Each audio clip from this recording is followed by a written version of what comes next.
हरीश रावत के बयान के बाद सियासत तेज हो गई है। हमारे मेहमान हमारे साथ जुड़ गए, उनके साथ चर्चा को आगे बढ़ाते हैं। सबका स्वागत मैं पहले कर लेता हूं। हमारे साथ नवीन प्रसाली जी हैं, भाजपा के प्रवक्ता हैं। नवीन जी, आपका बहुत स्वागत है। हमारे साथ मीनाक्षी घिल्डियाल हैं, यूकेडी के प्रवक्ता हैं, बहुत स्वागत है आपका। हमारे साथ प्रमोद कपरवाण जी हैं, कांग्रेस के प्रवक्ता हैं, आपका भी बहुत स्वागत है। पहला सवाल नवीन प्रसाली जी आपसे लेता हूँ।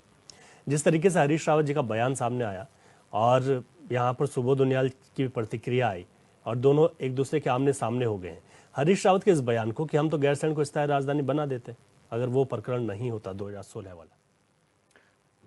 देखिए, अगर हरीश रावत जी ने जो बयान दिया उसकी क्रिया की प्रतिक्रिया तो होती है। मैं उससे अलग ये चाहता हूँ कि अगर हरीश रावत जी को करना था तो उनके पास बहुत सारा समय था गैरसैंण को राजधानी बनाने के लिए, लेकिन हरीश रावत जी का जो मकसद था गैरसैंण को लेकर वो फिर भी उसमें सफल रहे, क्योंकि उनका मकसद वहाँ पर जो इंफ्रास्ट्रक्चर के नाम पर निर्माण कार्य था और उसमें जो घोटाला होना था उस वहीं तक उनका सीमित था, वो करके वो चले गए।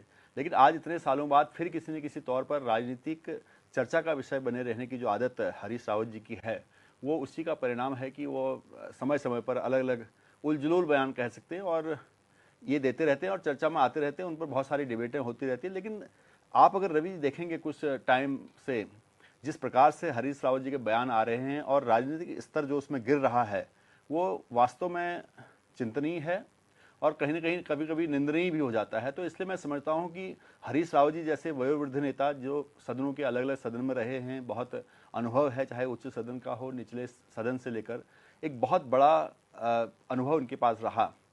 मैं समझता हूं कि अब वो बात करते हैं कि कौन जा रहा है कौन आ रहा है, कहीं ना कहीं इशारा कर रहे हैं, अपने नेताओं पर कर रहे हैं, किस पर कर रहे हैं, जो चले गए उन पर कर रहे हैं, ये समझ में नहीं आ रहा। लेकिन उनका बयान एक चर्चा का विषय बन जाता है। लेकिन जब आपके एजेंडे में लोक कल्याण नहीं होता, जनहित के कार्य नहीं होते हैं और केवल स्वार्थवश आप चर्चा में बने रहना चाहते हैं, तो उस दौर में हरीश रावत जी बहुत फिट बैठते हैं और वो कला उनको बखूबी आती है। प्रमोद कपरवाण शास्त्री जी, कहीं ये तो नहीं कि आपके वरिष्ठ नेता जब इस तरह के बयान देते हैं आप असहज हो जाते हैं, या फिर जो वो कह रहे हैं कि हम होते तो गैरसैंण और ज्यादा डेवलप होता या स्थायी राजधानी हो जाती? देखो रवि जी, मैं आपको एक बात बहुत स्पष्ट बताना चाहता हूँ कि इस राज्य के अंदर हरीश रावत, इस राज्य के अंदर नहीं बल्कि पूरे देश के अंदर हरीश रावत बहुत बड़े वरिष्ठ हमारे नेता हैं और इस राज्य के गाढ़ गदेरों से, इस राज्य के पहाड़ी क्षेत्रों से, इस राज्य के तराई क्षेत्रों से, इस राज्य की जितनी भौगोलिक परिस्थितियां हैं उनसे उनको विशेष लगाव है। और उन्होंने क्या कहा और किस परिपेश में कहा उसको उस पर जाने के लिए मैं समझता हूं कि उतना मेरा कद है नहीं। वो हमारे बड़े नेता हैं। लेकिन मैं अपने मित्र प्रसाली जी को सुन रहा था जो कह रहे थे कि भ्रष्टाचार, तो इन भ्रष्टाचारियों को सब भ्रष्टाचारी क्यों दिखते हैं? मैं मेरी समझ में ये नहीं आती कि जो ऊपर, अरे तुम जो केदारनाथ का सोना चोरी कर गए, अरे किस मुंह से तुम भ्रष्टाचार की बात करते हो?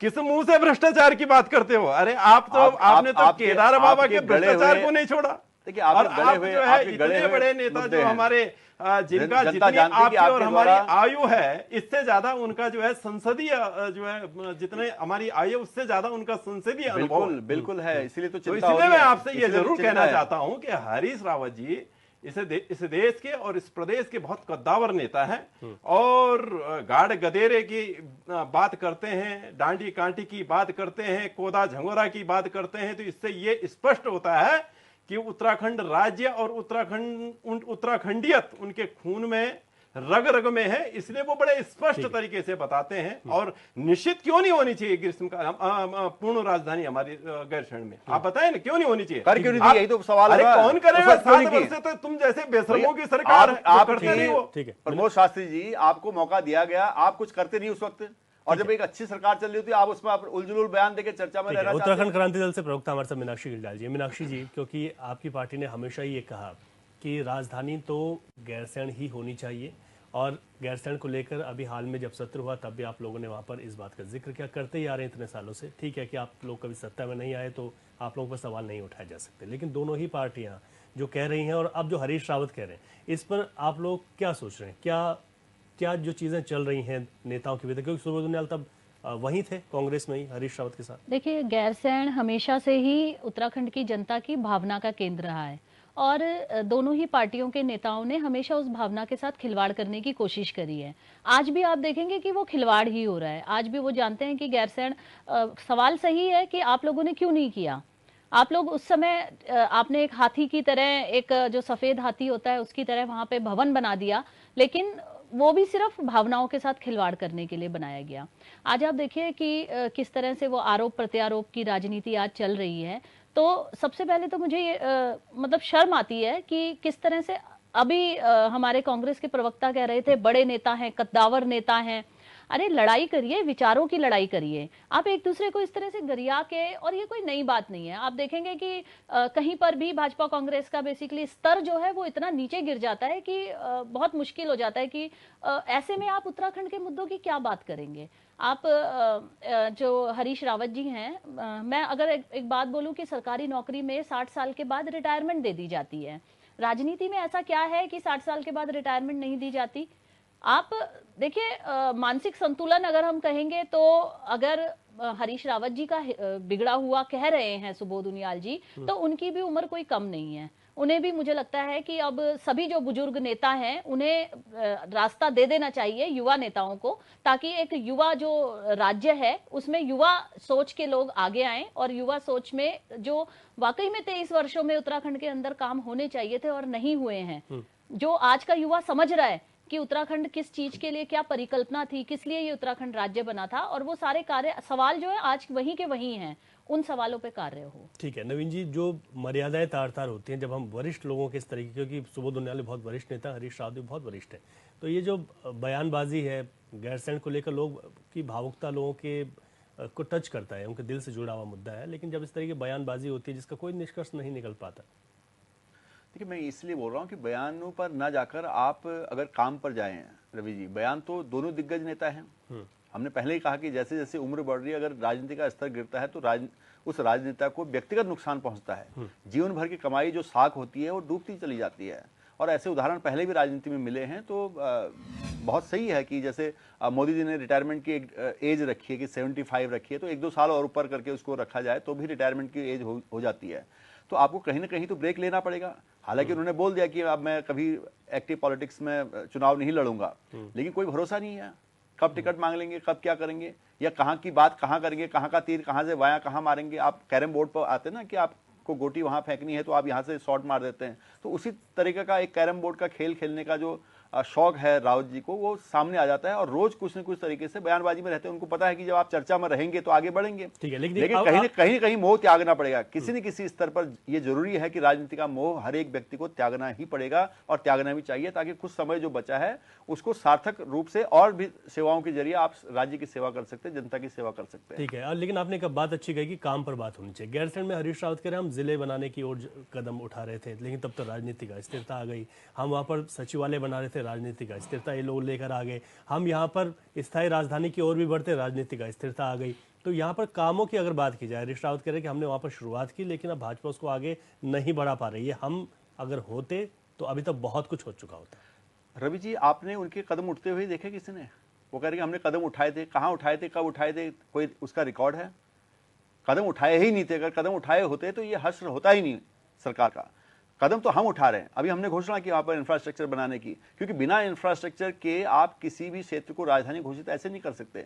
राजधानी के लिए कुछ पर्याप्त इंफ्रास्ट्रक्चर वहाँ पर होना चाहिए, उसको डेवलप करना पड़ेगा। हमारी सरकार ने उसको ग्रीष्मकालीन राजधानी बनाई, वहाँ पर अभी सत्र चलाया है। 3 दिन का सत्र कांग्रेस कह रही थी बहुत कम समय हमारे पास, सवाल हैं, लेकिन जब सवाल की बारी आई, जब डिस्कशन की बारी आई, जब चर्चा का विषय था, तो आपदा जैसे महत्वपूर्ण विषय पर आपने वॉकआउट कर दिया, अपने ही विधायक को बोलने नहीं दिया। विधायक फिर नाराज हो गए आपके दल से, आला कमान से वो बात करने लगे कि हम शिकायत करेंगे।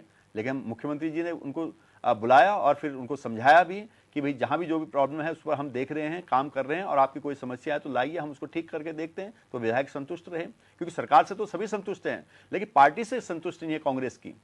कांग्रेस के लोग ही कांग्रेस पार्टी से संतुष्ट नहीं है। आज उसका कारण यह है कि कांग्रेस विजनहीन हो चुकी है, दिशाहीन हो चुकी है, और उनके जो बड़े दिग्गज नेता जो शतरप कहे हैं, जो बरगद के पेड़ उनकी तारीफ की जाती है प्रवक्ताओं द्वारा, कांग्रेस के प्रवक्ताओं द्वारा, उस बरगद की जड़ें हिलने लगी हैं। हवा से हिलने लग गई हैं। तो इसलिए आप ये समझिए कि राजनीति में कभी भी एक मर्यादा होनी चाहिए, एक मापदंड होना चाहिए, एक मानदंड होना चाहिए। किसी भी राजनेता जिसने अपने जीवन भर में कमाई की है, साख की है, तो उसको अपने लास्ट समय में उसको बचा के रखनी चाहिए और एक आराम से एक रिटायरमेंट लेना चाहिए। हर एक क्षेत्र में रिटायरमेंट होता है, तो राजनीति में रिटायरमेंट लेना चाहिए। और हरीश रावत जी अभी भी जो बची कुची साख है उसको अगर बचाना चाहते हैं तो बहुत अच्छी तरह से इस पॉलिटिक्स से बाहर जाएं, नहीं तो आपके लोग ही आपको घेर लेंगे। ठीक है प्रमोद जी, जिस तरीके से फिर बात ये आती है, मैं तभी कहता हूं कि अगर पार्टी के वरिष्ठ नेता की जो बयानबाजी उसका बहुत असर पड़ता है। हरीश रावत तो बहुत वरिष्ठ नेता हैं, सीधे तौर पर जुड़े हुए कांग्रेस के मार्गदर्शन मंडल में हैं, या हम ये कहें कि अभी क्योंकि उन्होंने कहा कि एक्टिव पॉलिटिक्स से जो है संन्यास ले लिया, अब नहीं लड़ेंगे चुनाव। इसी वजह से कि हरिद्वार में जब लोकसभा का चुनाव चल रहा था तो सब लोग चाह रहे थे हरीश रावत लड़ेंगे। उन्होंने कहा मैंने इस वजह से नहीं लड़ा क्योंकि मैं अब चुनाव ही नहीं लड़ूंगा, ये लाल कुआं में जब हारे थे तब सोच लिया था। आप लोगों को दिक्कतें तो नहीं होती जब आपके बड़े नेता इस तरीके की बयानबाजी करते हैं, या फिर आप उनके बयान के साथ हैं स्पष्ट रूप से? नहीं रवि जी, मैं आपको बताना चाहता हूँ कि एक तो कांग्रेस पूर्ण रूप से लोकतांत्रिक पार्टी है। हमारे यहाँ बोलने की आज़ादी है। हमारे यहाँ आप अपनी बात को, अपनी भावनाओं को प्रकट कर सकते हैं। हमारे मित्र जरा बोल करके थे कि अगले दिन कान पकड़ के हटा देंगे। इसलिए जो है रावत जी ने कोई बात बोली है, अगर हरीश रावत जी ने कोई मान्य रावत जी ने कोई बात बोली है तो उसका कोई मान्य है, वो कोई ऐसे ही उन्होंने हवा में नहीं बोली। मान्य है, और मैं कौन होता हूं उनकी बातों का खंडन करने वाला। अब ठीक है, मैं काम पर आता हूं, जो भाजपा वहां पर अपने और मैं आपको काम के बारे में आपको बताना चाहता हूं कि गैरसैंण में जितना भी हुआ है, जो भी हुआ है, वो माननीय हरीश रावत जी की ही देन है। और बाकी बयानवीर और जो ये जो है जबरदस्ती के दूसरे के कामों पर कब्जा करने वाले, इनको पूछो गैरसैंण में जो भी भ्रष्टाचार हुआ कांग्रेस की देन है। इनको पूछो ना 7 साल में इन्होंने क्या किया वहां, आप बताओ ना क्या किया उन्होंने 7 साल पे। आप गैरसैंण कब गए थे लास्ट टाइम कपड़वान जी? अभी जो सत्र चल रहा है, आप जिस बिल्डिंग के अंदर आप सत्र चलवा रहे थे, वो बिल्डिंग क्या आपने बनवाई थी? वो हरीश रावत जी ने अपने पैसे से जोड़ने वाले सर। अरे अपने पैसे से कौन बनवाता है? मैं आपसे पूछ रहा हूं, आप विकास की बात कैसे याद करते हैं? आप गए गैरसैंण कभी? कब गए गैरसैंण बताइए? आपने गैरसैंण का विकास कब देखा? वहां की सड़कें, वहां का इंफ्रास्ट्रक्चर जो हमारी सरकार ने भी बनाया है और जिसके लिए तैयारी हो रही है, क्या आपने देखा? उस सरकार अगर अस्थिर नहीं हुई, आपके हरीश रावत हमारे लोग अगर उस सरकार को भवन का निर्माण करके तो मैं गारंटी के साथ आपको बताना चाहता हूं कि वहां अस्थायी राजधानी बन चुकी होती, क्योंकि हरीश रावत जी की भावनाओं पर कोई टक्कर नहीं सकता। हरीश रावत जी राज्य के गाड़ गदेरे से लेकर के मकसद एक ही हमारे था देश कि वहां पर हमारे निर्माण प्रदेश कार्य के किया जाए, बड़े नेता किया जाए। और उम्र की बात रही, सोचा है। उम्र की बात रही तो यार उम्र है तो ठीक है, उनको जो सोच है केवल एक ही थी, समाज सेवा में सरकार चलेगी। कोई समाज सेवा में कोई ऐसा थोड़ी है कि वो कोई बहुत कुछ शारीरिक काम करना है। ठीक है, कांग्रेस के नींव के पत्थर हैं, हमारी जो है सबसे बड़े नेता इस राज्य के हैं, हमारे गार्जियन है, तो वो जब कोई बोलते हैं तो उनकी बातों का कोई मान्य होता है और उससे उसको नेगेटिव न लेके सब लोगों को उसको पॉजिटिव में सोचना चाहिए कि आखिर जिस व्यक्ति ने इतना अनुभव जिसका है तो वो राज्य के हित में ही उन्होंने कहा होगा। ठीक है, और निश्चित रूप में मुझे लगता है कि गैरसैंण में राजधानी बननी चाहिए, अस्थायी राजधानी गैरसैंण में बननी चाहिए। ठीक है, इसीलिए तो ये राज्य बना था। ठीक है, नहीं नवीन जी आपसे सवाल भाई हंसा दनाई बेलमती चौहान ने और उन 42 लोगों ने इसीलिए तो शहादत दी थी। आज आपको ऐसा क्यों लगता है जब हरीश रावत वहां पर भराड़ीसैंण में एक बहुत अच्छा, बहुत शानदार भवन बना सकते हैं, उस वक्त एक सोच उन्होंने रखी, और जो कह रहे हैं तो ये भी तो हो सकता था कि शायद अगर ये अस्थिरता नहीं होती, इन लोगों का साथ होता, तो स्थायी राजधानी हरीश रावत के दिमाग में रहा हो कि उसको घोषित कर दें। बिल्कुल नहीं, मैं बता रहा हूं कि रवि जी, आपने अगर उस भवन को देखा हो, गैरसैंण में जो भवन है पहाड़ी क्षेत्र में है, पहाड़ी क्षेत्र में जब भी कोई भवन बनते हैं तो उसमें एक, जब उस सदन के अंदर बैठते हैं तो उसके हाइट और उसके हिसाब से पूरा देखा जाता है कि यहाँ पर बैठने वाले लोगों को किस प्रकार से इसको यहाँ पर रहना पड़ेगा। आपने एक विशाल भवन बनाने की कोशिश की, क्योंकि जितना बड़ा ठेका होगा उतना बड़ा कमीशन होता है। हाँ, ये कमीशन का आपको बहुत अच्छे से आइडिया है। पहाड़ी क्षेत्र, अरे अभी मैंने देखा बड़ा अच्छा आइडिया आपको कमीशन, बिल्कुल मुझे आइडिया है, क्योंकि पूरी पार्टी भ्रष्टाचारी है। हमने सारे पूरी पार्टी जो भगवान शंकर का जो केदार बाबा का सोना चोरी कर सकते हैं, तो दुनिया भर की जानकारी लोग देते हैं सड़कों पे, तो उनका अच्छा ठीक है, इस समय भवन बनाया है वो भवन ही उस हिसाब से नहीं है। हमारे साथ स्वतंत्र पत्रकार हैं शक्ति बरथवाल जी जुड़ गए हैं। बरथवाल जी, आपका बहुत स्वागत है चैनल पर। अब हरीश रावत भी कद्दावर नेता, वरिष्ठ नेता, सुबोध उनियाल भी कद्दावर नेता, वरिष्ठ नेता, अब दोनों की जो ये बयानबाजी है और जो मर्यादाएं हैं वो भी सबके सामने हैं, लेकिन मुद्दा है गैरसैंण का गंभीर है, इसलिए चर्चा हो रही है। आपको कमेंट चाहूंगा मैं इस पर। निश्चित रूप से गैरसैंण का मुद्दा जो है गंभीर है, लेकिन जिस तरीके से राज्य में राजनीति हो रही है, उस राजनीति से कतुरा जी ये अनुमान लगाया जा सकता है कि हमारे जो नेता है, पॉलिटिकल लीडर है, वो कितने गंभीर हैं क्या अब दो चीज़ें हैं।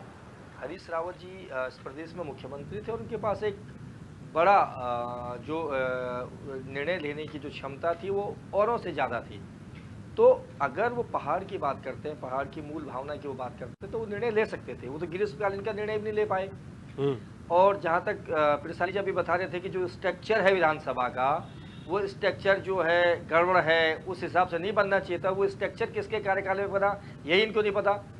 गैरसैंण का जो स्ट्रक्चर बना है, जो गैरसैंण की, वो विजय भगोना जी के कार्यकाल में बना। जी जी। विजय भगोना जी आज कहाँ है? भारतीय जनता पार्टी में है। तो पहले अपनी जानकारी को दुरुस्त कर ले माननीय प्रवक्ता महोदय। दूसरी बात, ठीक है, मैं ले लूंगा। सवाल ये नहीं है, सवाल ये था कि जो राजधानी गैरसैंण का मुद्दा था, मुझे ये लगता है अगर आप राजनीतिक चश्मे से इसे न देखें और निष्पक्ष विश्लेषण करें, तो गैरसैंण के लिए जितना कुछ भी किया और वो विजय भगोना ने किया, ये इस बात को मानना पड़ेगा। क्योंकि उससे पहले कोई भी मुख्यमंत्री, कोई भी सरकार गैरसैंण के नाम पर राजनीति तो करती थी, लेकिन एक जो डिसीजन था वो नहीं ले पाती थी। हाँ। विजय भगोना ने वो क्षमता दिखाई कि उन्होंने गैरसैंण, जबकि वो लगातार उनको, जब वो लोकसभा पौड़ी संसदीय क्षेत्र जब वो चुनाव लड़ते थे तो उन्हें हार देखनी पड़ी। उसके बावजूद भी उन्होंने एक निर्णय लिया जिस निर्णय का स्वागत किया जाना चाहिए। लेकिन अब सवाल ये है कि क्या सिर्फ गैरसैंण राजधानी बनने से पूरे प्रदेश की समस्याएं का समाधान हो जाएगा? नहीं हो पाएगा। हमें अब उन बातों पर जाना चाहिए। ग्रीष्मकालीन राजधानी, हम ये कह रहे हैं, अगर ग्रीष्मकालीन राजधानी आपने कर दी है, तो जो ग्रीष्मकालीन राजधानी की बात आज पूर्णकालीन राजधानी की बात हरीश रावत जी उठा रहे हैं, उन्हें सिर्फ अपनी पार्टी से, अपने अपोजिशन जो यशपाल आर्य जी हैं, उनको बिठाकर और पूरे विधायकों के साथ ये कहना चाहिए कि भैया स्थायी राजधानी तो बनेगी बनेगी जब बनेगी। जी। आप सिर्फ ग्रीष्मकाल के दौरान राजधानी का संचालन तो करवा दें। इतना अगर आप कर दें तो फिर उसमें भी पहाड़ के लोग ये कहेंगे कि आपने एक बड़ा कदम उठाया है। हम तो ये कह रहे हैं कि स्थायी 12 महीने की बात छोड़ दीजिए, आप 4 महीने तो कम से कम वहां पर राजधानी को लेकर दिखाएं, फिर हम माने कि वाकई अपोजिशन जनता के साथ है, उस मूल भावना के साथ है। अभी कैथुआ जी हो क्या रहा है कि हर आदमी इस पर राजनीति करना चाहता है जी। और जो असल मुद्दे हैं, पहाड़ के जो असल मुद्दे हैं, उन मुद्दों से इससे ध्यान भटक जाता है। आज भी अस्पताल में डॉक्टर नहीं है। परसों ही आपने खबर देखी होगी, कितनी बड़ी खबर थी कि गोपेश्वर अस्पताल में एक महिला का ऑपरेशन किया गया और डॉक्टर ने ऑपरेशन कर दिया, महिला का आधे ऑपरेशन में कह दिया कि अब मेरी बस की बात नहीं, इसको रेफर कर दो। आप बताइए कितनी बड़ी विडंबना है इस प्रदेश की कि वो भी जिला मुख्यालय के अस्पताल की जब ये स्थिति है और पूरे संसाधन वहां पर थे, उसके बावजूद ये स्थिति, तो इन पर चिंता होनी ठीक है शक्ति जी, बिल्कुल ठीक है आपने। अब इन विषयों पर चर्चा होनी चाहिए। आऊंगा मैं आपके पास और अपनी चर्चा को जारी रखेंगे। यहाँ पर एक छोटे से ब्रेक के लिए रुक रहे हैं।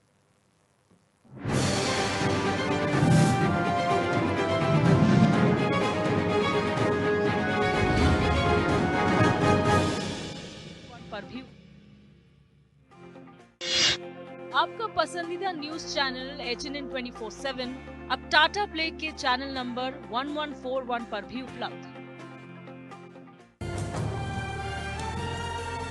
ये पहाड़ ही नहीं, हमारी पहचान भी है। HNN 24/7, जुनून सच दिखाने का। हमारी सभ्यता ही हमारी विरासत है। HNN 24/7, जुनून सच दिखाने का। गंगा सी पवित्रता उत्तराखंड के कण कण में है। HNN 24/7, जुनून सच दिखाने का।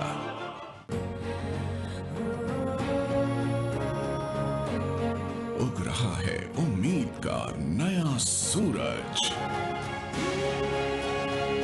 HNN 24/7, जुनून सच दिखाने का। हर पल जो है डरे हुए कि अपने बच्चों को विद्यालय भेजे या ना भेजे। स्थिति बहुत ही ज्यादा गंभीर है। यहाँ कभी भी कोई भी अनहोनी हो सकती है।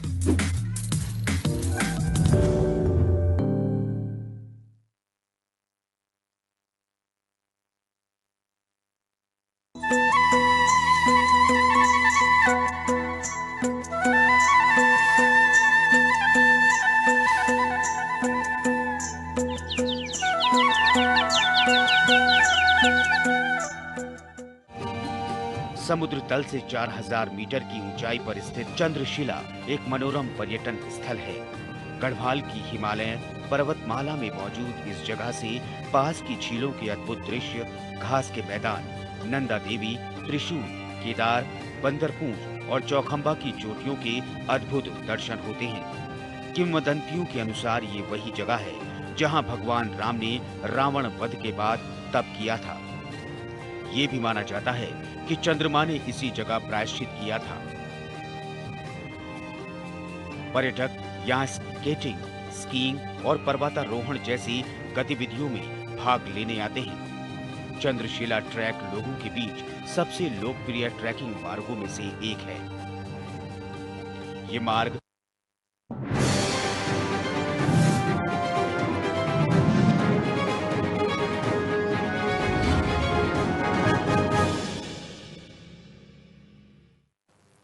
ब्रेक के बाद आपका स्वागत है। क्वेश्चन आवर में आज बात हो रही है दो दिग्गजों के उस बयानबाजी की जिसमें मर्यादाओं को भी तार-तार किया गया, लेकिन मामला इस वजह से गंभीर है क्योंकि बात गैरसैंण की हो रही है। अब ये जानना जरूरी है, जनता जानती है कि गैरसैंण के लिए ज्यादा काम किसने किया, कब इसकी शुरुआत हुई, लेकिन अब गैरसैंण के विकास कार्य को कैसे आगे बढ़ाया जा रहा है और जो पूर्व में कांग्रेस की सरकार रही उसमें कैसे विकास कार्यों को आगे बढ़ाए जाने का एक विजन रखा गया था।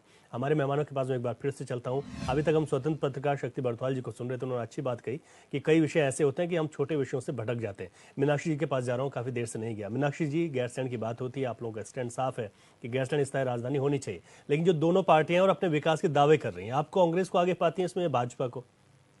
देखिए, कितना विकास किया, कितना काम किया अपने कार्यकाल में, वो एक डिफरेंट थिंग है। लेकिन आप ये देखिए कि प्रेजेंट में वहां पे क्या है। जो भी चीज आप देखेंगे प्रेजेंट में देखते हैं कि अब तक का कितना काम हुआ, उसका प्रेजेंट में क्या असर हो रहा है। आप देखिए, जो अगर हम डेवलपमेंट की बात करें वो तो एक सतत प्रक्रिया है। हमेशा सड़कें बनेंगी ही, हमेशा जो बाकी की चीजें हैं उनमें हमेशा काम होता ही रहेगा। एक्चुअली इसीलिए सरकारें बनाई जाती हैं। लेकिन आज करंट टाइम में क्या हो रहा है और करंट टाइम में कौन सत्ता में है। आप हरीश रावत जी, अब देखिए उनका जो दुख है, अभी तक वो उनका दुख निकला नहीं है जो उनकी सरकार गिरी थी, क्योंकि उनके पास एक बहुत अच्छा मौका था मुख्यमंत्री बनने का, जो उनकी हमेशा से आकांक्षाएं रही हैं। वो आकांक्षा, उनके पास एक मौका था, लेकिन वो सरकार गिरा दी गई। तो उत्तराखंड का दुर्भाग्य है कि यहाँ पे राजनीतिक अस्थिरता रही है हमेशा से, और जिसकी वजह से उसका इफेक्ट जो है यहाँ के डेवलपमेंट पे भी पड़ा है। लेकिन बात यही है कि एक दूसरे को गरियाने की बजाय, मैंने एक बार पहले भी कहा कि विचारों की लड़ाई होनी चाहिए। आप विचारों की बात करिए, आप यहाँ के जो समस्याएं हैं उन पे बहस करिए, लेकिन एक दूसरे को कि कब मरेगा और ये कब मरेगा, तो इस तरह की जो बातें हैं, जो लैंग्वेज है, वो मुझे लगता है बड़े नेताओं को बिल्कुल शोभा नहीं देती है। आज अभी बरथवाल सर ने बोला कि आप देखिए अन्य समस्याएं देखिए कितनी हैं। आप अपने नेताओं को डिफेंड करने पे लगे हुए हैं, लेकिन आप ये देखो उत्तराखंड के जो पहाड़ी जिले हैं जिनके कारण ये राज्य बना, उन पहाड़ी जिलों में आज क्या है? कुछ भी नहीं है। महिलाएं जिनकी वजह से आज ये राज्य बना, हम हमेशा कहीं पे भी आप सुन लीजिए, किसी भी रैली में सुन लीजिए, किसी गोष्ठी में सुन लीजिए, हमेशा ये बात बोली जाती है कि महिलाओं के बल पे ही ये राज्य बना है। लेकिन आज उन महिलाओं की क्या स्थिति है? आज भी वो महिलाएं डांडी कांडी पे जो है वो हॉस्पिटल लाई जा रही हैं। और दूसरी चीज ये देखिए कि राजनीति में महिलाओं का क्या परसेंटेज है। अगर हम बोलेंगे कि हाँ, ये बोलने के लिए ये बोलते हैं कि हमने 33% जो है महिलाओं को दिया है, लेकिन उन किन महिलाओं को दिया है? आप देखो, अगर कहीं पे भी महिला सीट होती है, वहां पे किसी की माँ लड़ रही है, कहीं पे बेटी लड़ रही है, कहीं पे बहू लड़ रही है। तो इस तरह से जो मतलब महिलाओं को जो राजनीति में मिलना चाहिए था स्थान, वो भी यहाँ पे अभी तक नहीं मिल पाया है। तो समस्याएं हैं उत्तराखंड के अंदर, लेकिन नेताओं को फुर्सत नहीं है एक दूसरे पे आरोप प्रत्यारोप करने से। ठीक है, मैं शक्ति बरथवाल जी आपके पास इसलिए आ रहा हूँ क्योंकि आप इसको बेहतर तरीके से समझा सकते हैं। गैरसैंण को लेकर सियासत होती रही लगातार। अब हरीश रावत भी बयान देते हैं कि हम तो इसको स्थायी राजधानी बना देते, हम तो जिला बनाने की बस उस काम को कर ही चुके थे, तो राजनीतिक अस्थिरता ने सब कुछ गड़बड़ कर दिया। किसी प्रदेश में राजनीतिक अस्थिरता बिल्कुल भी ठीक नहीं है। आजकल भी इस तरीके का एक बड़ा जो है मुद्दा बिल्कुल चर्चाओं में है, उसको भी देखना होगा। लेकिन फिलहाल गैरसैंण को लेकर जो सियासत हो रही है, इसमें राज्य का कितना अहित होते हुए दिखाई देता है? राज्य को लेकर जब ये आता है कि भाई आप इस तरह के दौर से गुजर रहे हैं, तो कहीं ना कहीं एक ये पूरे देश के रूप में और पूरे प्रदेश में एक अलग तरीके से माहौल होता है। लोगों में लगता है कि लोगों की जो भावनाएं थी, उन भावनाओं की कदर नहीं की जा रही। लेकिन जहाँ तक सवाल अब हरीश रावत जी के बयान का है, मुझे ये लगता है कि हरीश रावत जी के बराबर जो अनुभवी नेता थे, वो प्रदेश की पूरी नब्ज को जानते थे। प्रदेश 1975 से वो एक्टिव पॉलिटिक्स में है, मतलब ये मतलब पदों पर है, यानी कि 50, 55, 60 साल से राजनीति में जो व्यक्ति हो और उस व्यक्ति को 50 साल के बाद ये उम्मीद करनी पड़ रही है कि पुष्कर सिंह धामी कोई निर्णय ले लेंगे या सुबोध उनियाल कोई निर्णय ले लेंगे या दूसरा कोई नेता निर्णय ले लेगा, तो मुझे लगता है कि उनको इस बात पर नहीं जाना चाहिए। सवाल इस पर चर्चा उनको करनी चाहिए थी कि गैरसैंण में अगर आपने ग्रीष्मकालीन राजधानी में सत्र किया है तो सत्र सिर्फ 2 दिन का क्यों हुआ, 10 दिन का क्यों नहीं सत्र हो सकता था? आपके बगल हिमाचल में सत्र चल रहा है अभी, 10 दिन की अधिसूचना जारी हो गई है। तो जब सत्र ही नहीं चलेगा तो लोगों की भावनाओं की बात कहाँ होगी? सत्र खत्म हो गया, फिर आप अपने फेसबुक पोस्ट पर लिखते रहो, फिर आप बयान देते रहो, तब तक दूसरी उन्हीं के पॉलिटिकल पार्टी, दूसरी बीजेपी की तरफ से दूसरा बयान आएगा।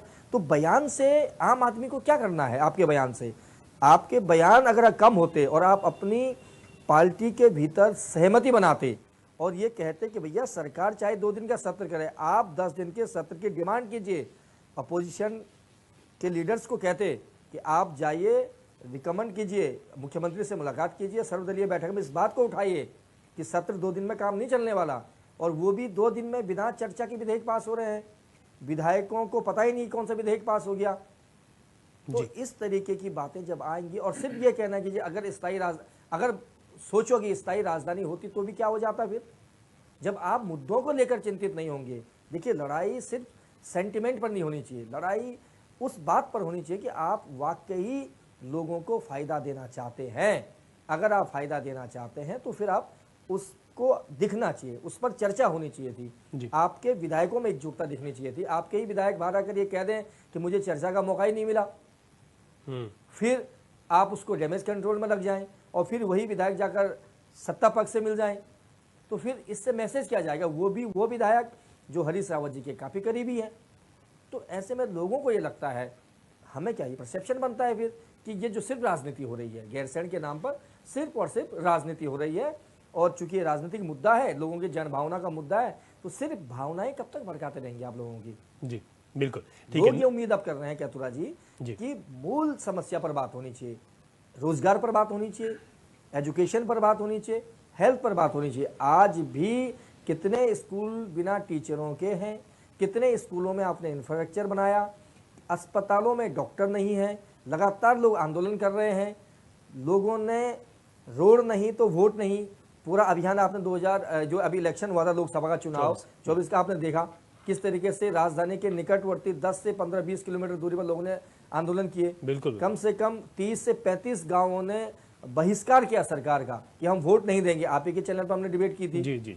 तो इन चीजों पर चर्चा होनी चाहिए। विधानसभा इसके लिए है ना, विधायकों का काम है कि कानून बनाना, ऐसा कानून जो लोगों के जीवन के स्तर को सुधार सके।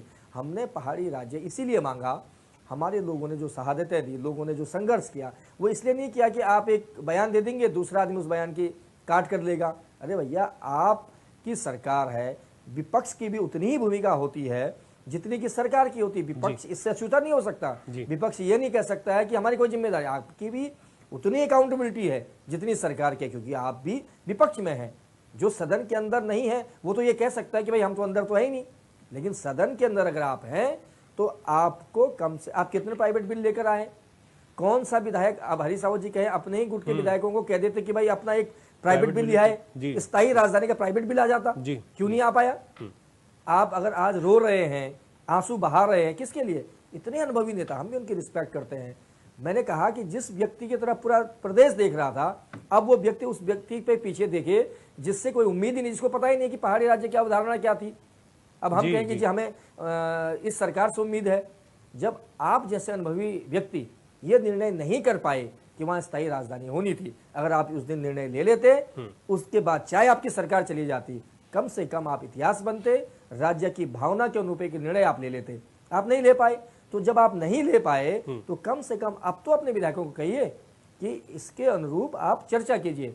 एक भी विधायक कैथुरा भाई इनका प्राइवेट बिल लेकर आ जाता जी जी कि ये अवधारणा हमारी है, ये स्थायी राजधानी होगी और इसके अकॉर्डिंग काम हो, कम से कम उस बिल पर चर्चा हो जाती। बिल्कुल ठीक है। तो इसका मतलब ये होता है कि आप नहीं बैठ पाते हैं आपके अंदर सहमति नहीं है आपकी पार्टी के अंदर, और फिर लोगों के बीच में सिर्फ ये मैसेज ठीक नहीं लगता है, और इसीलिए दूसरे को बोलने का मौका मिल रहा है। जो सुबोध उनियाल उनके ये बोलना ही नहीं चाहिए था। हालांकि भाषा की मर्यादा का ध्यान रखना चाहिए, आप एक ध्यान रखना चाहिए। सुबोध उनियाल भी बहुत वरिष्ठ नेता हैं और कम से कम ये बात होनी चाहिए, किसी को भी अधिकार नहीं है उनको, हरीश रावत अगर कोई बात कही है तो उनकी अभिव्यक्ति की आज़ादी है, वो अपनी पीड़ा कह सकते हैं, लेकिन उसका आपने कहा विश्लेषण कीजिए, तो विश्लेषण तो ये है कि लोगों में इस बात को लेकर नाराजगी है कि उनके साथ धोखा हुआ है। लोग अब लोग कह रहे हैं कम से कम स्थायी राजधानी आप जब बनाएंगे तब बनाएंगे, हमारी मूलभूत सुविधाएं आप कब देंगे, हमको सड़क कब देंगे, अस्पताल कब देंगे, नौकरी कब देंगे। ठीक है सर, इस पर लोग बात करना चाहते हैं। नवीन पिरसाली जी, क्योंकि सरकार आपकी है, अब आप लोगों से उम्मीदें लोग ज्यादा क्यों करें? इसकी एक वजह भी है कि ग्रीष्मकालीन राजधानी आप घोषित करते हैं, लेकिन फिर जब सत्र की अवधि कम होती है, कई बार विधायकों को ठंड लग जाती है, फिर गैरसैंण के नाम पर सियासत होती है, तो ये तो जनता देख रही है ना, तो आप लोगों से उम्मीदें क्यों ज्यादा करें? ऐसा क्या है कि आप लोग गैरसैंण के विकास के लिए ज्यादा सोच रहे हैं और आप लोग करेंगे भी, कुछ मिल पाएगा जनता को गैरसैंण और पहाड़ को? देखिए रवि जी, अगर उत्तराखंड की जनता को किसी सरकार से उम्मीद है तो भारतीय जनता पार्टी की सरकार से उम्मीद है। आप ये देख सकते हैं कि उत्तराखंड राज्य की जो मांग की गई थी, उस मांग में क्या निहित था? उस मांग में था विकास, क्योंकि विकास से कोसों दूर जब उत्तराखंड था, ये पहाड़ी क्षेत्र, हिमालयी क्षेत्र जब था, तो यहाँ पर कोई भी सुविधा नहीं थी। उसके बाद सरकारें, उत्तराखंड राज्य बना, उसमें भी हमारी केंद्र की सरकार की बड़ी भूमिका रही। उसके बाद यहाँ सरकारें आई और गई, अपने अपने स्तर पर सबने थोड़ा थोड़ा काम करने की कोशिश की। लेकिन अगर भारतीय जनता पार्टी की बात आप करें तो किसी भी राज्य की जो विकास की अगर मापदंड होते हैं तो उसमें इंफ्रास्ट्रक्चर का बड़ा रोल रहता है, चाहे वो शिक्षा के क्षेत्र में हो, चाहे वो हॉस्पिटल के क्षेत्र में हो, चाहे वो रोड इंफ्रास्ट्रक्चर हो, रेल इंफ्रास्ट्रक्चर हो, किसी भी प्रकार का इंफ्रास्ट्रक्चर हो। अगर आप उसकी बात करें तो ये सर्वमान्य है, इसमें कोई बात छुपी नहीं है कि भारतीय जनता पार्टी की सरकार ने यहाँ के इंफ्रास्ट्रक्चर को सबसे ज़्यादा डेवलप किया, चाहे वो चारधाम रोड के रूप में क्या हो, चाहे वो ऋषिकेश कर्णप्रयाग रेलवे के रूप में हो, चाहे नए मेडिकल कॉलेज बनाने की बात हो श्रीनगर में, पिथौरागढ़ में, अल्मोड़ा में या रुद्रपुर में की बात हो, और रोजगार की बात भी अगर करें तो मुख्यमंत्री धामी जी का वो रिकॉर्ड है कि पिछले 20 साल एक तरफ और मुख्यमंत्री जी का कार्यकाल एक तरफ, ये है रोजगार का। और प्राइवेट स्तर पर भी रोजगार निकालने के लिए मुख्यमंत्री जी नहीं, गैरसैंण नहीं, सरकार ये पूरा विकास की बात कर रहा हूं। भाजपा ने एक ग्रीष्मकालीन राजधानी बनाया, यानी कि ग्रीष्मकालीन राजधानी वो भी हमने बनाई, आपने बनाया, लेकिन एक ग्रीष्मकालीन राजधानी के लिए क्योंकि तमाम कार्यालय तो वहां पर होने चाहिए, इतना वक्त हो गया, हर एक व्यक्ति को वो सुविधा तो गैरसैंण में भी मिलनी चाहिए जो उसको देहरादून में मिल रही है। अब वो सुविधाएं तो वहां पर कुछ है नहीं, तो किस तरह की ग्रीष्मकालीन? तो मैं बोल रहा था कि तभी तो ग्रीष्मकालीन बनाए जाते हैं। अगर सारी देहरादून की तरह होते पूर्णकालीन नहीं बना देते हम, तो उसी को डेवलप करने की बात तो हो रही है। और इसलिए अभी हमारी सरकार ने, आपने देखा होगा, लगातार हिमाचल प्रदेश, चाहे 2022 में हो, चाहे 2023 में हो, 2024 में हो, हर साल कम से कम 25 से 30 करोड़ का बजट गैरसैंण के लिए दिया जाता है और वहां पर इंफ्रास्ट्रक्चर किया जाता है। अभी आपने मुख्यमंत्री जी ने घोषणा की कि पत्रकारों के लिए वहां पर रेस्ट हाउस बनाया जाएगा, तो हम तो उस लेवल पे भी सोच रहे हैं कि आप भी अगर वहां पर जाएं तो आपके लिए भी सुविधा होनी चाहिए, नेताओं के लिए नहीं बल्कि। तो हम उस एक बृहद विजन के तौर पर उसको देख रहे हैं, और उत्तराखंड को जो गैरसैंण हमने ग्रीष्मकालीन राजधानी बनाई है, वहां पूर्ण सत्र चल सके, ये सारी सुविधाएं सुनिश्चित करने के लिए हमारी सरकार ने योजना बनाई है और सरकार उस पर काम कर रही है। ठीक है, प्रमोद जी, भाजपा का दावा है कि ग्रीष्मकालीन राजधानी बनी है तो उतनी ही सुविधाएं मिलेंगी जो एक ग्रीष्मकालीन राजधानी में होनी चाहिए, और वो धीरे धीरे आगे बढ़ रही है। देखिए रवि जी, भारतीय जनता पार्टी क्या वादे करती है, क्या बोलती है, इनकी बातों पर मुझे लगता है कि बहुत यकीन क्या तो जनता मोहर लगाती है, कांग्रेस ने मोहर लगाई, आपको ये जरूर बताना चाहता हूं कि इन 7 वर्षों में जिस तरह से इस प्रदेश को जो है बेरोजगारी में सबसे आगे खड़ा करने का काम, भ्रष्टाचार में मुझे लगता है कि पूरे देश के जितने राज्य हैं उसमें भ्रष्टाचार में जो है उत्तराखंड सबसे आगे है। कांग्रेस के समय में था भ्रष्टाचार में और बेरोजगारी में समय में था। और मैं समझता हूं कि मुख्यमंत्री जी का पूरा 7 साल जो भी मुख्यमंत्री भारतीय जनता पार्टी के आते हैं सब दिल्ली परिक्रमा में लगे रहते हैं अपनी कुर्सी बचाने के चक्कर में। राज्य के हक हकूकों से इनका कोई लेना देना नहीं है। एक बात तो मानेंगे ना, कांग्रेस इतना जरूर है कि नदी का भी अगर खनन है तो वो तुम्हें जो है खनन के पट्टे तुरंत मिल जाएंगे। इस बात को तो आप मानेंगे ना, कांग्रेस आप बेरोजगारी और रोजगार के लिए आज आप देख लीजिए, आप जो है व्यापारी को पूछ लीजिए, अगर बहुत नवीन जी बहुत बड़ी बड़ी बातें कर रहे हैं, लेकिन आप व्यापारी को पूछ लीजिए, उसकी दुकान में जो है मक्खियां भी नहीं घूम रही हैं। मक्खियां नहीं घूम रही, सफाई है, इसलिए नहीं घूम रही है। बुरी स्थिति है। हमारी सरकार ने सफाई कर दी है, सड़कों की बात आप कर रहे थे, हाइजीन कर दिया है कि वहां मक्खियां क्यों घूम रही, वहां लोग जा रहे हैं, रोज रपटों में लोग भेजा रहे हैं, लोग जा रहे हैं। ये इनकी व्यवस्था क्या है। कपरवान जी आप बताओ, अभी बालावाला नकरोंदा साइड कोई चले है जाइए, नहीं आपको पता कुछ लगेगा बोलने के कि लिए आप- कांग्रेस आपको आप ये हरीश पता रावत जी के लगेगा। बयान पर जवाब नहीं जो दे पा रहे सीवर के लिए हैं, लाइन डाली आपके हुई है नेता ना, उलझुल जवान भी पानी खूब खोल रहा जुबान चला रहे हैं, बयानबाजी कर रहे हैं, उसका जवाब आपके पास कुछ भी नहीं है। झूठ बहुत बढ़िया ढंग से बोलते नहीं, हैं नहीं, ये और बताइए ना, पीला इनका कपड़ा जवाब पहन क्या के है? बोलते हैं। हरीश रावत जी ने जो बोला, आध्यात्मिक उसका कपड़ा जवाब पहन नहीं है। करके जब कोई झूठ बोलता है तो लगता है कि यार बड़ा अच्छा झूठ बोलने का बड़ा अच्छा आपने किया है। सच्चाई ये है, ये इस सच्चाई प्रदेश है कि के भारतीय जनता अंदर पार्टी ने इस कपूर बेरोजगारी कपूर में मत जाइए, ये सच्चाई है। आपने भी सदरी पहनी हुई है। भ्रष्टाचार, अब आपने बेरोजगारी, सदरी पहनी तिलक भी लगाया हुआ है। जिसने सदरी पहनी हुई वो तिलक ज्यादा भी गैरसैंण को तिलक भी लगाया हुआ ज्यादा है। प्यार करता है। सनातनी है, तिलक भी तिलक लगाया है, देखो, टीका केवल चंदन सनातनी मधुरवाणी चोटी भी होगी और जनेऊ भी होगा। ऐसा नहीं है कि बिल्कुल। बेटे को तो हमारा है, अपना है, और संध्या बंदना भी 3 टाइम करते हैं। बिल्कुल। लेकिन मैं आपसे ये बहुत कहना अच्छा करते हैं, चाहता आप हूं, करते झूठ रहिए। बिल्कुल आपकी तरह नहीं लेकिन बोला। भगवान जी करता ठीक रहिए, है, लेकिन एक मिनट नवीन जी, लेकिन अपने आप इस नेताओं बात को को तो बचाव मानेंगे मत ना कि कीजिए, आपकी उनके बारे पार्टी में ने अपनी राय तो रखिए। आपकी पार्टी ने तो निर्णय नहीं ले पाए ना। भारतीय जनता पार्टी तो इस बात पर कहेगी ना कि हमने तो ग्रीष्मकालीन राजधानी बनाया है, सरकार हमारी है, धीरे धीरे आपको इंफ्रास्ट्रक्चर बना रहे हैं। 1052 उनके विधायक पास- दिए, एक बार 47 हम वही तो कर रहे हैं, हम तो सतत विकास की ओर बढ़ रहे हैं। बोलने के लिए हम सतत विकास की ओर बढ़ रहे हैं। मैं आपको जो बताना चाहता राज्य हूं, को रवि जी, इनकी सरकार ने एक मिनट, गर्त नवीन में जी डाल सुन दिया लीजिए। था, अच्छा, ठीक है। हमने लीजिए। उसको उस नवीन जी, व्यवस्था को प्लीज उठा सुन करके लीजिए। पटरी पर लाए नवीन हैं। जी सुन लेते और हैं। अब सुन वहां से लीजिए ऊपर बढ़ रहे हैं और अच्छा, ये सुन जनता लेते देख रही है, जनता आशीर्वाद दे रही है। रवि जी,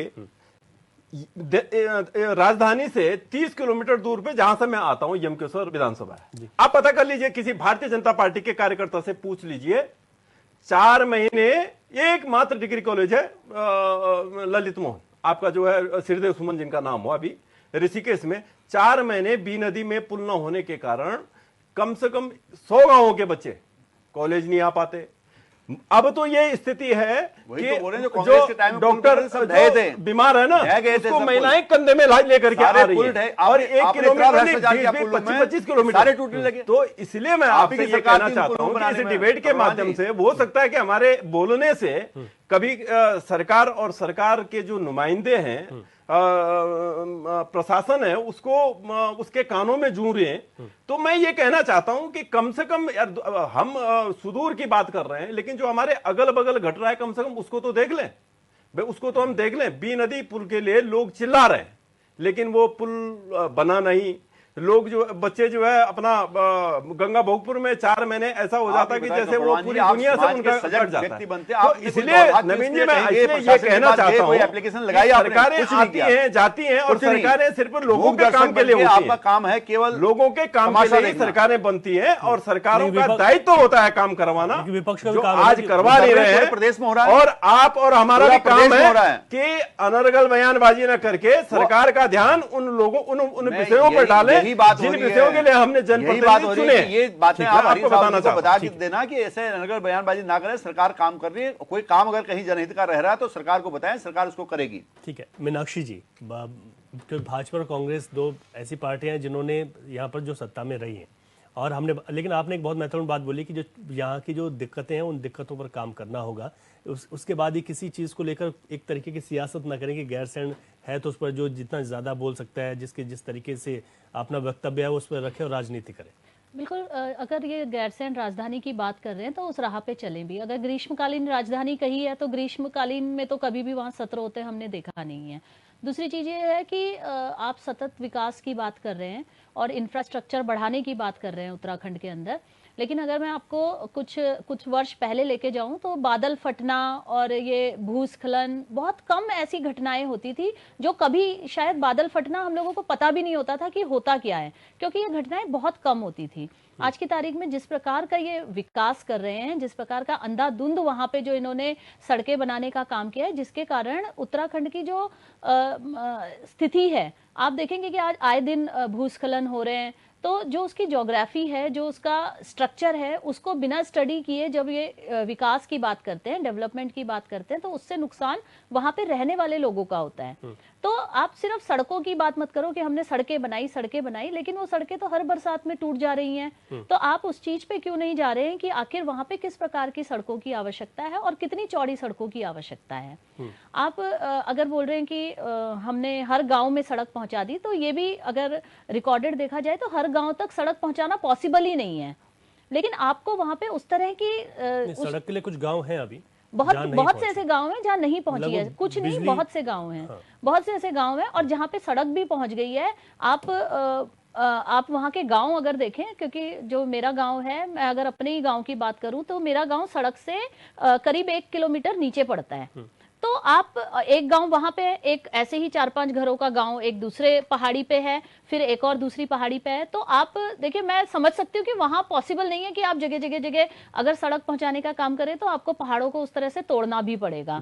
लेकिन आप बाकी जो उसका जो जिसे हम कहते हैं वो जो वे है, जो सड़क तक जाने का रास्ता है, वो आज तक ठीक नहीं हुआ है।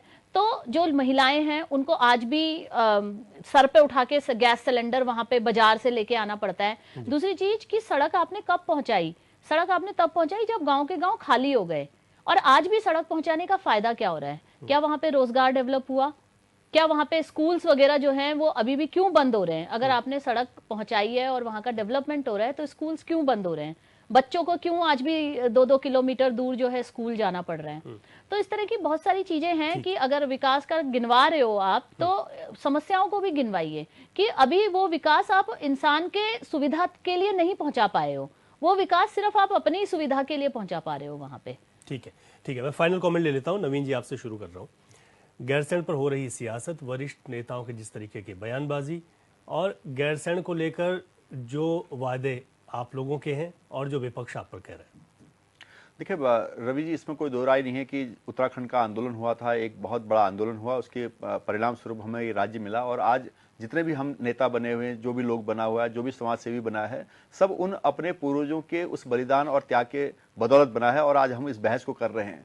तो उस वक्त गैरसैंण को एक गौरव के रूप में लिया गया था और निस्संदेह भारतीय जनता पार्टी की सरकार उत्तराखंड के उस गौरव को संवारने की भरसक कोशिश कर रही है और मुख्यमंत्री जी पूरा प्रयास उसको कर रहे हैं। और मुझे उम्मीद है जिस प्रकार से हमने गैरसैंण को ग्रीष्मकालीन राजधानी घोषित किया, उसी तरह से उसका विकास, सतत विकास भी हमारी ही सरकार करेगी और मुख्यमंत्री जी उसके लिए प्रतिबद्ध है। ठीक है, प्रमोद कपड़वाल शास्त्री जी, फाइनल कमेंट आपका। निश्चित रूप में रवि जी, मैं तो मुख्यमंत्री जी से यही निवेदन करूंगा कि ग्रीष्मकालीन और राजधानी फिलहाल जैसे चल रही हैं वो से भी चले, लेकिन पहाड़ के लोगों के लिए बिजली की व्यवस्था, पहाड़ के लोगों के लिए सड़क की व्यवस्था, पहाड़ के लोगों के लिए जो है दवाई की व्यवस्था, पहाड़ के लोगों के लिए जो है शिक्षा की व्यवस्था भी अगर कर दें तो मैं समझता हूं कि बहुत बड़ी बात है। मैं तो अभी आपको 2 मिनट अगर मैं ले लूं, अभी मैं आपको बताना चाहता हूं कि नवीन जी बड़ी बात कर रहे थे कि बहुत विकास हुआ है। अभी मैं आपको बताऊंगा, हमारा ये नीलकंठ महादेव से 7 किलोमीटर आगे हमारा गांव है, पैया गांव उसको बोलते हैं। और मैं आपको बताऊंगा कि 4.5 लाख रुपया मेरे गांव के लोगों ने इकट्ठे करके अपने घर में जाने के लिए अपने आप सड़क खोदी।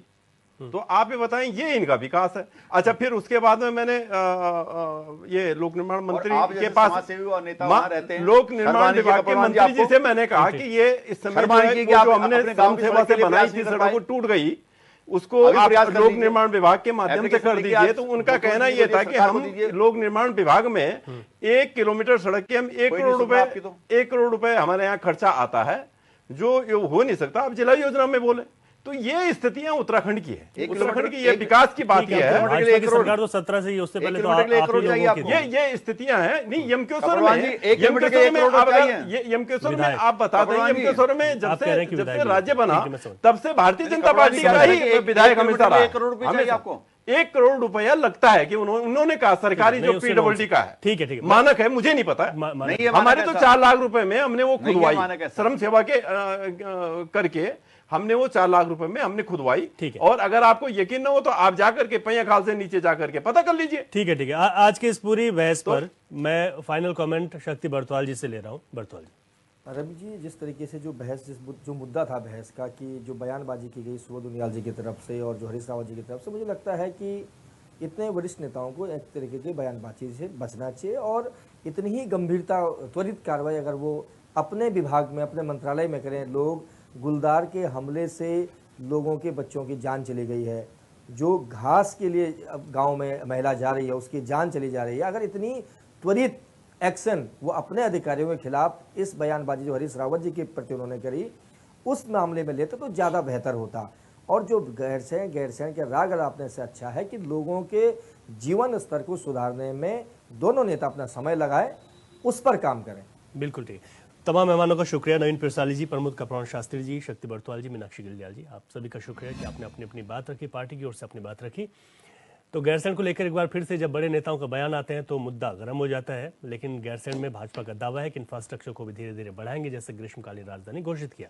वहीं कांग्रेस के भी अपने आरोप अपनी जगह है। क्वेश्चन आवर में आज के लिए इतना ही, इजाजत दीजिए, नमस्कार।